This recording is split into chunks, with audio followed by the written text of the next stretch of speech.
ఒకసారి నేను పార్టీ ఆఫీస్లో ఉన్నప్పుడు ఒక 9 నెలల క్రితం కృష్ణా జిల్లా, గుంటూరు, అన్ని జిల్లాల నుంచి లాయర్లు వచ్చారు. హైకోర్టు లాయర్స్ అందరూ వచ్చి ఈ ల్యాండ్ టైటిలింగ్ యాక్ట్ని మీరు ఇబ్బంది ఉంది, మీకు తెలియట్లేదు, దీని తాలూకు డేంజర్, మీరు ఎందుకు ఎవరు మాట్లాడట్లేదని. మేము మాట్లాడామంటే సరిపోవట్లేదని చెప్పి ఒక సెషన్ పెట్టారు వాళ్ళు పూర్తిగా.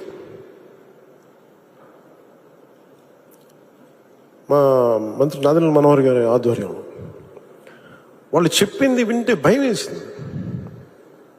అందులో మరీ ఒకరు చెప్పింది, నా పొలంలో నీ ముఖం ఎందుకు, నా తల్లిదండ్రులు ఇచ్చిన ఆస్తి, నా తాతలు ఇచ్చిన ఆస్తిలో మీ ముఖం ఏంటి, ఇందులో మా తల్లిదండ్రుల స్వార్జితం, వాళ్ళ కష్టార్జితం, ఈ ముఖ్యమంత్రి ఫోటో ఏంటి, పొలాల్లో సరిహద్దు రాయిల్లో మీ ముఖాలేంటి, ఇది ఎటు వెళ్ళిపోతుంది, మీరు ఎవరేం చేయరా అని చెప్పి వాళ్ళు నన్ను నిలదీస్తే నేను చెప్పి నేను సాధ్యమైనంత చేస్తానో తీసేస్తామని చెప్పాను.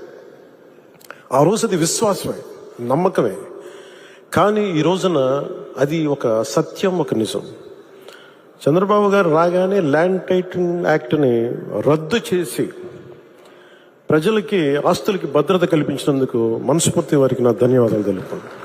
మీరు ఊహించుకోండి, నేను పిఠాపురంలో భూమి కొంటే దాంట్లో అప్పటి ప్రభుత్వం ఆ ముఖ్యమంత్రి గారి ఫోటో ఉంది. నాకు కూడా తప్పలేదు అది, ఆయన నవ్వుతూ ఆయన ఫోటో ఉంది. అంటే మనం కష్టపడి కొనుక్కుంటే ఆయన ఫోటోలు అసలు ఎప్పుడు లేదు. ఆంధ్రప్రదేశ్ రాజముద్ర ఉండాలి అక్కడ, ప్రభుత్వ ప్రతినిధివి నువ్వు.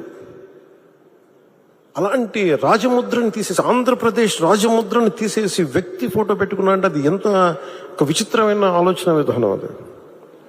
అలాంటివి తీసేసి తిరిగి ల్యాండ్ టైటిలింగ్ యాక్ట్ని, అంత డ్రెకోనియన్ యాక్ట్ అది, అలాంటి యాక్ట్ని రద్దు చేసి ప్రజల్లో తిరిగి నవ్వులు తీసుకొచ్చినందుకు గౌరవ ముఖ్యమంత్రి గారికి నా మనస్ఫూర్తిగా నాకు కృతజ్ఞతలు, ధన్యవాదాలు.